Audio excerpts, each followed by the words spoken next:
All right, we're live with Ian Douglas. How you doing, buddy? It's I'm been a great, while. Eddie. How are you? Yeah, it has been. It's been a long time. Hope all's well Yeah. with you.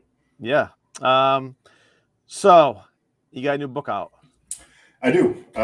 Bohemian Rhapsody, the unofficial his. I have to look at my own book cover to remember the title. Bohemian Rhapsody, the unofficial history of pro wrestling's unofficial territory, 1960 to 2020. So you go with Tyree Pride, Kevin Sullivan, Dusty Rhodes, and Sweet Brown Sugar on the cover, along with Nassau Stadium and the two different versions of the NWA's Bahamas Heavyweight Championship. Oh, Wow. also on the back, while I'm at it, while I'm holding the book up, we also have Arncel Johnson, better known as the sensational Bahamian grappler, who was a local wrestling star during primarily the 1970s and early 1980s. And also Omar Amir, who at this point is a four-time OVW heavyweight champion, presently wrestling. Wow, that's pretty cool. Yeah. All right, so how does this project get started? 'Cause this is kind of this seems like a little bit of a niche subject. Sure. Actually, it all starts back in 1989 in a story that's covered in the book because the first wrestling show I ever attended live was in Nassau Stadium in 1989. Really? Yeah, I was. Well, my mother is Bahamian. Yeah. My wife is also Bahamian. And I was visiting my uncles George and David in the Bahamas. And my uncle David knew I was a pro wrestling fan. And he said, "Okay, I'm going to take you to go see wrestling tonight," which was a treat for me because my parents had never taken me to see wrestling back home in Detroit. And Mhm. I had no idea there was any option to see wrestling in the Bahamas. But I mean, what did I know in general? I was only 9. But he said, "Yeah, I'm going to take you to see Dusty Rhodes." I'm embarrassed. I had no idea who Dusty Rhodes was at the time. And we just drove a couple miles from his house, parked along Bay Street, and then walked up Fowler Street and went to Nassau Stadium, which was essentially a restaurant with an outdoor courtyard when you walked through the main entrance and walked out the back, sat in the bleachers and watched what was you could call it a reconstituted version of championship wrestling from Florida. Mike Graham, Steve Kern, Bugsy McGraw, Al Perez, Scott Hall, the Nasty Boys, the Terminator, Johnny Ace, Dusty Rhodes, and Big Steel Man Fred Ottman, who would soon be Tugboat and then Typhoon in the World Wrestling Federation. Wow, there's a lot of names, lot of names there. Yeah, and again, I had since I had no idea who any of these folks were, and I had no idea there had ever been pro wrestling in the Bahamas, as you might imagine. I had all sorts of questions: what this company was, where it came from, how long wrestling had been uh, hosted in Bahamian venues, and I filled in some of the answers to those questions during the intervening years, but as of 4 years ago, I still had a bunch of questions, and I figured that uh, since I still had those questions, and being a journalist and a writer, I have the freedom to contact people and ask them if they'd like to contribute, and so that's exactly what I did. And 4.5 years later, the book, the finished product, is the result of that. It took you 4.5 years to write that book, huh? Yeah, but it's not like I was setting pen to paper Right. or fingers to keyboard every single day. It was there were a lot of starts and stops, fits and starts, and some people were flat out unavailable, and some were hard to come by. And over those years, relationships needed to develop and relationships needed to end in order for me to get access to everyone I ultimately wound up getting access to. And I'll give you an example. Obviously, well, as I'm saying, obviously, not all people know this. I wrote, I co-authored Bugsy McGraw's autobiography, Brute Power. Through the writing of this book, I made the acquaintance of Rocky Johnson and B. Brian Blair. Well, Rocky was involved in several shows in the Bahamas. And so when I interviewed Rocky for this book, he also contributed some of his remembrances of working in the Bahamas. And of course, I met B. Brian Blair and wound up co-authoring his autobiography, Truth Be Told. And I mean, yes, Brian is the president of the Cauliflower Alley Club, but he also knows a ton of people. And on occasion, it was just a matter of saying, "Hey, Brian, do you know Jimmy? Do you know how to get in touch with Jimmy Garvin?" Well, if I don't, then Steve Kern does. So I'll just drive down the street and talk to Steve and see if he has Jimmy's phone number, and he did. Hey, do you know how to get in touch with Haku? He did know how to get in touch with Haku. Wow. But Haku wasn't interested in contributing. But the funny thing is, when I called to talk to Haku, the person who answered the phone was Ricky Santana, who wrestled in the Bahamas and is very famous for wrestling in Puerto Rico. So I got to speak with him about the book as well. And also, when I talk about relationships ending, the World Wrestling Federation doesn't allow their superstars to contribute to outside independent projects like these. Well, from the time I started to the present day, at some point, Mike Rotunda stopped working for the World Wrestling, or stopped working for WWE as an agent.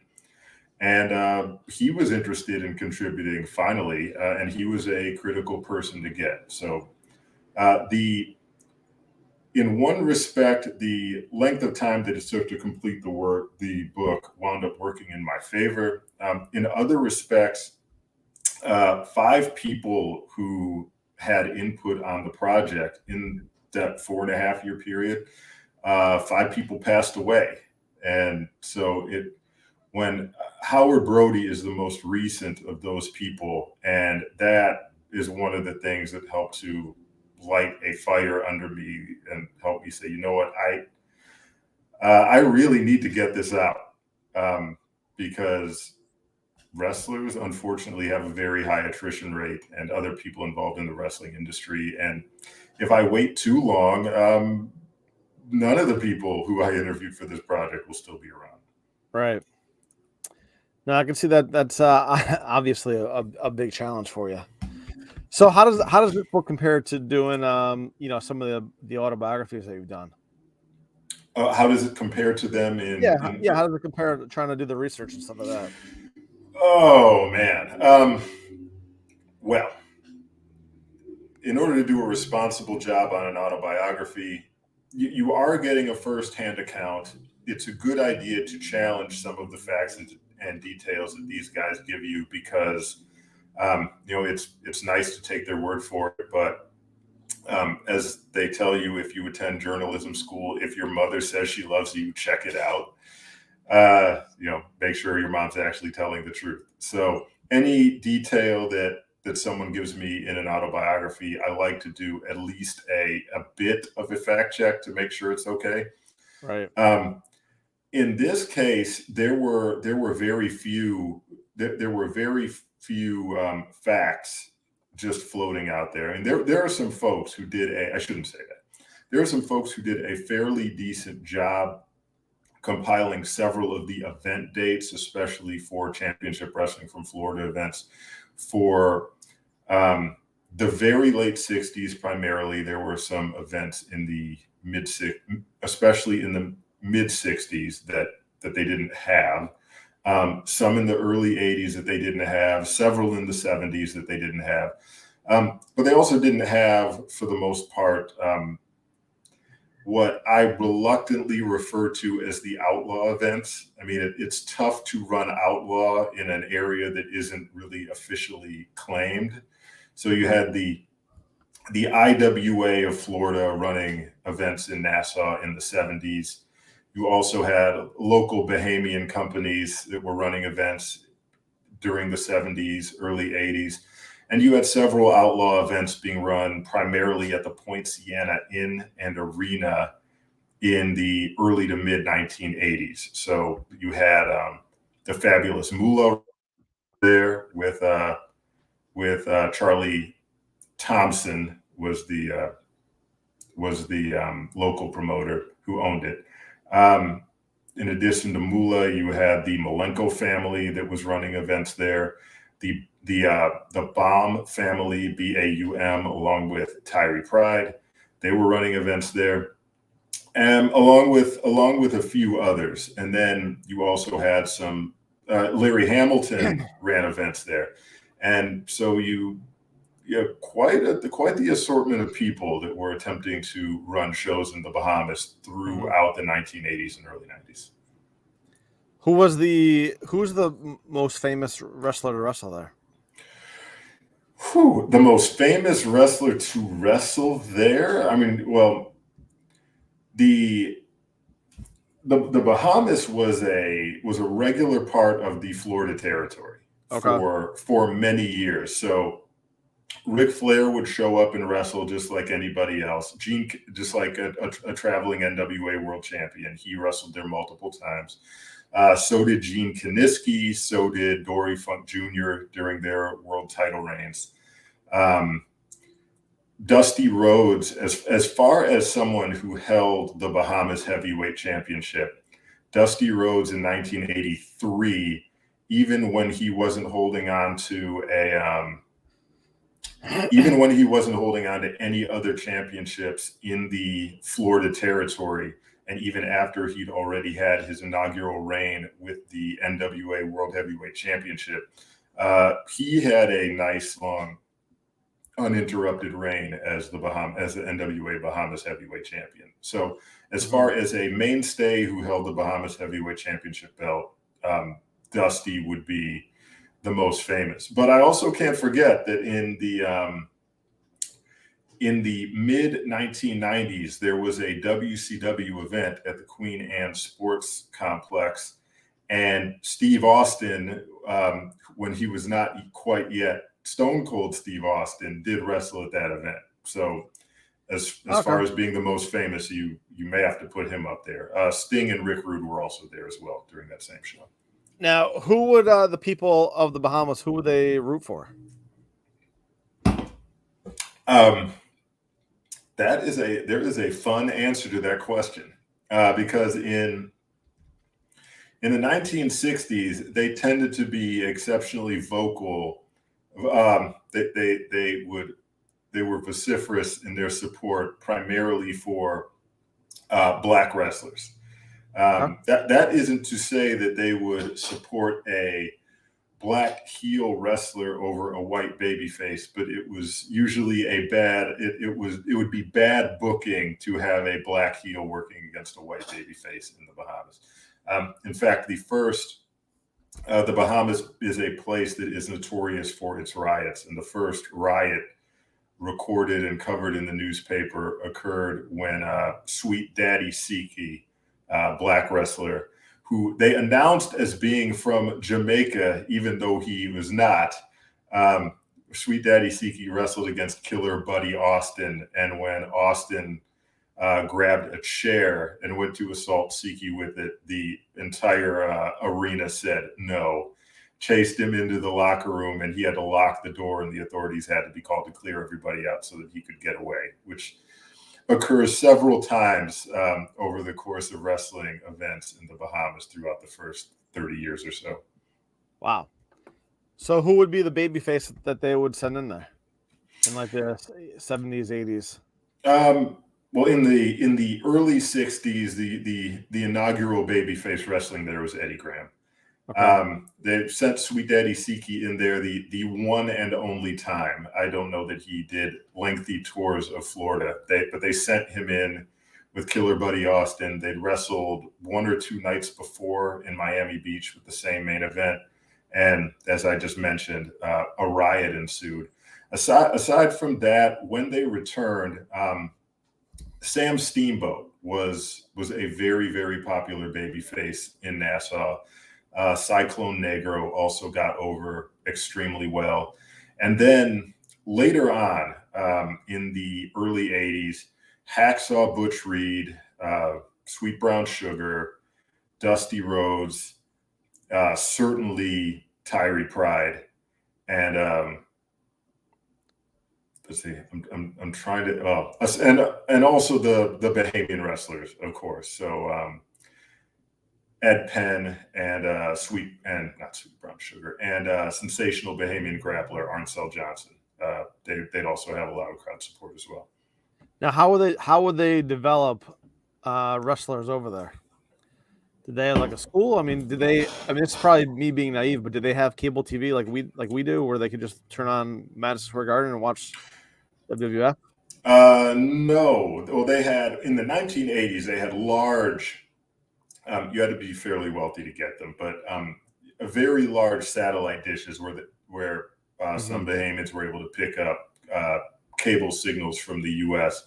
And actually, I think some folks in Freeport had cable going back to the 1970s. But other than that, in terms of developing wrestlers, it was Arncel Johnson building his own wrestling ring and doing everything he could to emulate what he saw the wrestlers in Nassau Stadium doing. His heroes were Dusty Rhodes and Jack Briscoe. And he got together with his brother and some other kids in the neighborhood, formed the Bahamas Wrestling Club, which was the foundation of what became the Bahamas Wrestling Association. And they all trained together, and then they started running shows. Okay, that's interesting. So, that was the only point of reference that they had was the live shows. Yes. Now, when the NWA left, when the NWA stopped running shows with great frequency in the Bahamas, there was a lot of rigmarole. Sorry, I just got braces. They'll be off in about 3 weeks, but it's hindering my pronunciation. There was a lot of rigmarole around the time of independence with work permits and and kicking businesses out of the Bahamas, especially those that were located in Freeport, where Championship Wrestling from Florida had an office. And because they had an office in Freeport, they didn't have to pay property tax, income tax, or tax of any kind until 1990. Keep in mind, this is 1971. So it was a nice little situation they had for themselves, using the Bahamas as a tax shelter. And as independence approached and majority rule approached, inbound Prime Minister Lyndon Pindling just completely blew that up. And they stopped issuing work permits, extended work permits anyway, to overseas enterprises that were considered not to have been contributing meaningfully to the Bahamas or contributing jobs to Bahamians. So they found themselves in a situation where they might have had to disclose that wrestling was. The Bahamians interpreted it that only foreigners were coming to their country, taking all of the prize fighting money, so to speak, and then absconding with it. And no Bahamian wrestlers were getting an opportunity to wrestle, believing everything to be 100% real. So it created a scenario where there was no, they may have had to divulge that wrestling wasn't real. And it would have been front page news in the Bahamas, would have caused a scandal. And, better to just pack up, head back to Florida, because in that climate, it probably wouldn't have helped them secure work permits anyway. So long-winded answer to your question, Championship Wrestling from Florida went from running 12 to 16 or 12 to 18 shows a year to running about once a year.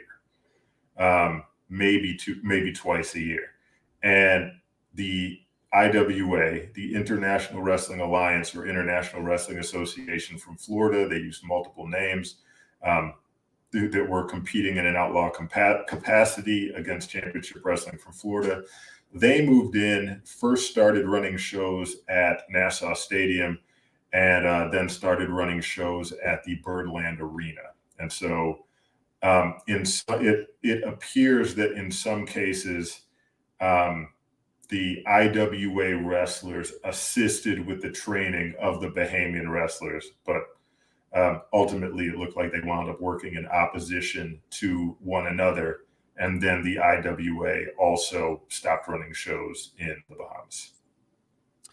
Now, would they know any of the mainstream guys? Like, well, obviously they knew like Ric Flair, those guys, but would they know like Hulk Hogan?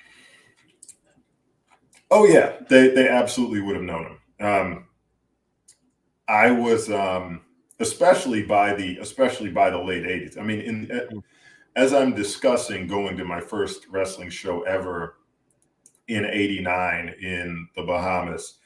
I mean, I'm at my parents' house, I'm at my uncle's house every day going through the satellite television system. I mean, I was watching Boston Bruins hockey, and then I was getting access to the MSG network and watching WWF wrestling. So yeah, it was possible to get access to that down there. Now you were living, you were living there, right? Or no? No, just visiting. Just visiting. Also, I forgot to mention the first time I ever saw WrestleMania 5 was during that trip because my uncle George drove me to a pirated video shop, and we purchased a bootleg copy of WrestleMania 5, and that was when I got to actually see Hulk Hogan beat Randy Savage, and of course I was crestfallen because I was a huge Randy Savage fan. Now, do they still have wrestling there today? I'm glad you brought that up. They do have a few local companies that have sprouted up and attempted to run shows. They aren't necessarily running them in the best locations. And I don't know, since I'm not there, I don't know how great the interest is because they haven't had shows with any regularity for a long, long time. And the Bahamas is very different. At the same time, the Chris Jericho cruise and AEW goes from Miami to the Bahamas every year or every other year now. So I talked to Silas Young. I talked to Adam Page. AEW actually helped to contribute some photos of of Adam Young and Kenny Casanova capturing the AEW championships during an episode of Dynamite that was taped on the deck of the cruise ship while it was docked in Nassau Harbor. So to an extent, wrestling is high level wrestling is taking place in the Bahamas about once a year.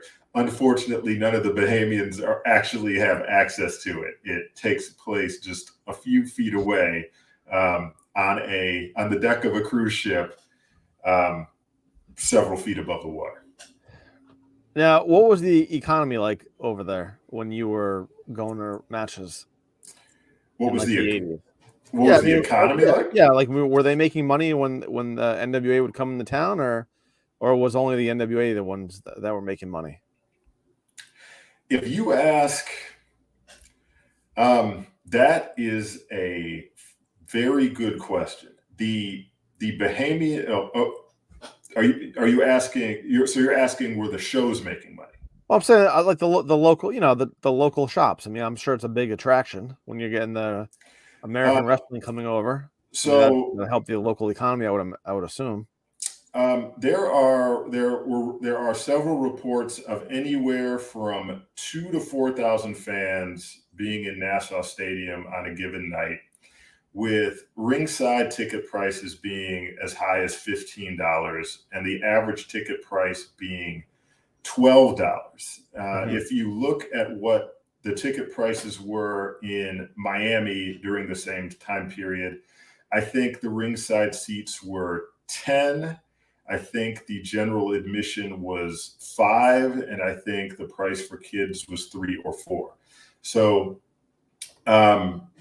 so to answer your question, the price of tickets in Nassau Stadium to see a monthly wrestling event was among the highest anywhere in the world in the 1980s.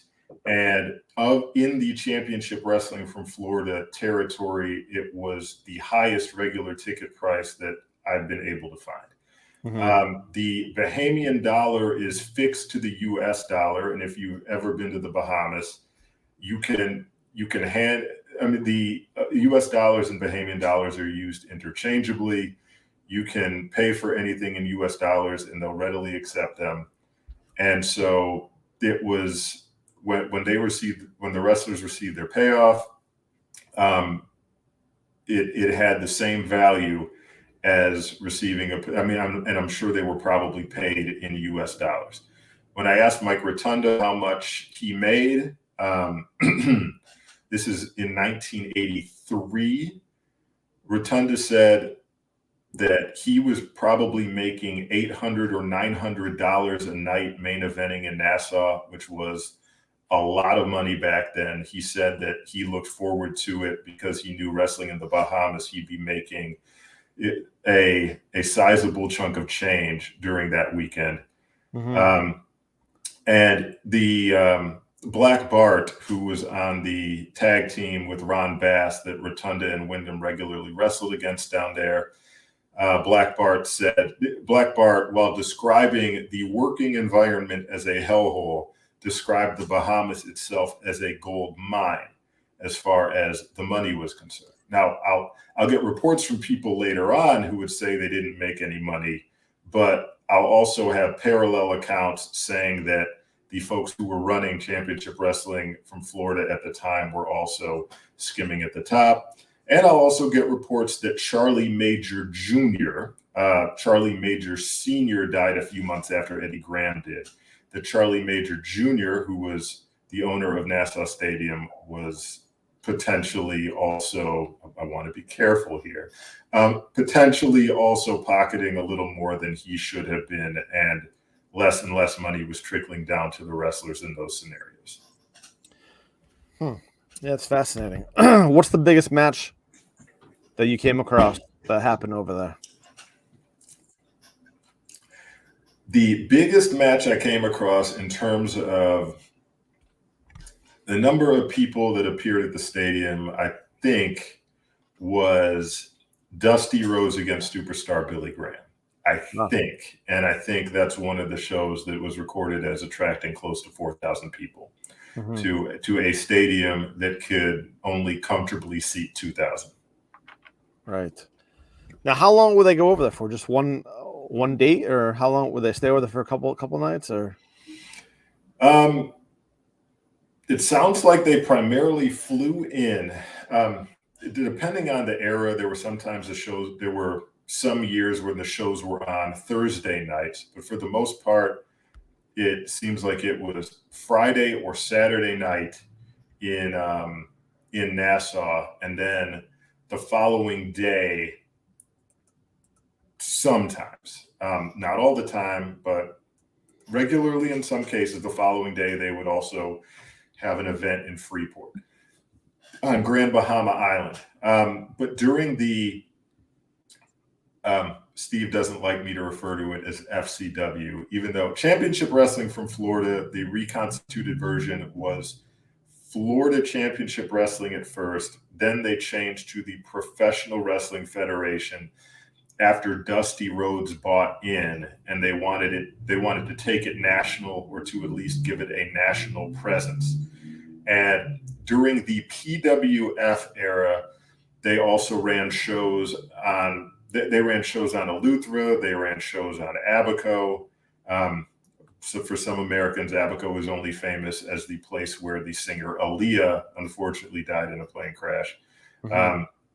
They also ran shows on Spanish Wells, which is an island where only a few hundred people live.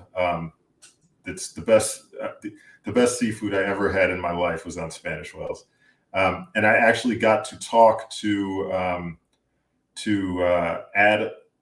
Anthony Pinder, nicknamed Buddha, who's a very good friend of Kevin Sullivan's, who helped bring professional wrestling from Florida over to Spanish Wells. His picture is also in the book. Now, when did the book come out? Recently? How recent? Last week. Last week. Mhm. All right. So, in the environment that we're in now, obviously there's a lot of streaming, podcast, YouTube. Do you have any other form of people to consume it other than having the physical copy, like a book on tape or anything like that? Nope, physical copy only. In fact, the one of the reasons I rushed it out so quickly is because I do have a distributor lined up in the Bahamas. And it's Interesting. it's nice to have a Bahamian wife. It's nice to have connections there. I do have a distributor lined up in the Bahamas, and the book is under review by them right now. Okay. And if everything works out, you might see copies of this book not only in Bahamian bookstores, but potentially also in Bahamian tourist. Man, these braces are killing me. But Bahamian tourist gift shops, hopefully in time for Christmas. Wow, that would be amazing. It'd be nice. Now, how long did it? How did you? I mean, that's a great idea to even come up with that Thanks. concept of realizing how to do that and be able to find a distributor to make that happen for you. Well, the goal is, and this is a book. I hate to call it a passion project, but this is a book that was written for myself. The 9-year-old kid sitting in an arena more than 30 years ago who had absolutely no idea what was going on and desperately wanted to know. So anyone out there, and I've seen people on Twitter who are in the Bahamas who say, when Dave Meltzer tweeted about this, they said, "Dave, what are you talking about Bahamian wrestling? I've been following WWE since 1996, and I've been following WCW and AEW, and I never heard about any Bahamian wrestling." And I'm thinking, well, yeah, of course, because the bulk of it was 1960 to 1991. But to those people who would have been as confused as I was, hopefully this can help to fill them in with almost everything they need to know about wrestling in the Bahamas, and certainly the highlights. Yeah, no, that's great. That's awesome. And you're doing this while you're doing other things as well, right? You mentioned you're writing for another publication. Yes. Until it went under, I was writing 2 articles a day for Mel Magazine until Recurrent Ventures decided to drop it. I'm also a contributing writer for Men's Health Magazine and Splice Today. So let me ask, because I've read a bunch of your articles. How do you come up with the ideas for them? I've always wondered, like, how does anyone think of, like, I have to write a certain amount of emails a day, and it could take me forever to write one email. I can't imagine having to write 2 articles. Fortunately, a lot of it was determined by SEO at Mel Magazine. Josh Schulmeyer is a fantastic editor-in-chief. He'd come in every day and just type in different search queries that were related to fitness and nutrition, see what was ranking highly, and then probably one of those a day would be assigned to me based on something that he searched for. But the more creative stuff, like Diet Coke, like for instance, Diet Coke's creation being because Tab was too girly for men. That's me. That's just my curious mind going through newspapers.com and saying, I wonder where Diet Coke came from, and seeing newspaper articles from the 1980s saying that Coke did polls, and there are so many men who refused to drink a diet soda because of what the marketing for Tab had been. And you can go on YouTube, for instance, you can go on YouTube right now and just just search for an early Tab soda commercial, because that was Coca-Cola's first diet soft drink. And it usually it's usually along the lines of like, make sure you stay skinny and healthy because you want the men to look at you. So you could see where it might be difficult to pivot from that sort of branding to say, hey guys, you want to drink this, which is why in 1981, when they launched, they had to have like Tully Savalas and Joe Namath and Bob Hope talking about how this was an acceptable low calorie soda for men. Right. The article that I read that you wrote that I was fascinated by was the one that you wrote about Joe Weider. Oh, with his wife and the body fitness shaper industry, like duping everyone to buy was it the fitness equipment? Is that what it was, or the dieting? With Weider, I believe it was the body shaper. Right. Okay. That's what. Yeah. The body. That's what it was. Yep. Yep. Yeah, where they. Well, the Weider family during that era, they just seemed to be throwing whatever they could in terms of fitness products at order by mail and seeing what would stick. And they came out with the body shaper and they made a whole bunch of spurious claims. And that was one of the products that resulted in all of these strict regulations being played because the marketing was so misleading, where they had like the same people in front of a camera intentionally sticking their guts out, and they had a Weider office employees appearing in the before and afters. That was one of those cases where they tightened the restrictions on fitness companies and forced them to be a little more honest in their advertising. Now, tell me how you came across that subject. Did someone come up with that, or you found that yourself? Oh, that was me, and that's. I honestly hate to sound like I'm taking credit, because honestly, it was more about, Friday's coming up. We have the Friday Writers Room thing. I need to pitch 5 or 6 ideas. At least 3 of them need to be really good ones. Let me do some research on some of these products where I always wondered where they came from and see if there was something strange or goofy about the origin. And more often than not, I mean, the world of fitness is so bizarre that if you think up a fitness product and there's something bizarre about the way it first emerged on the market. Well, I think of all the ones that were on TV when I was growing up was like you had the ab roller, the Thigh Master. Mm-hmm. There was like some other probably crunch thing, and then obviously all the at-home workouts that they possibly had. I mean, it was every month there was a new one.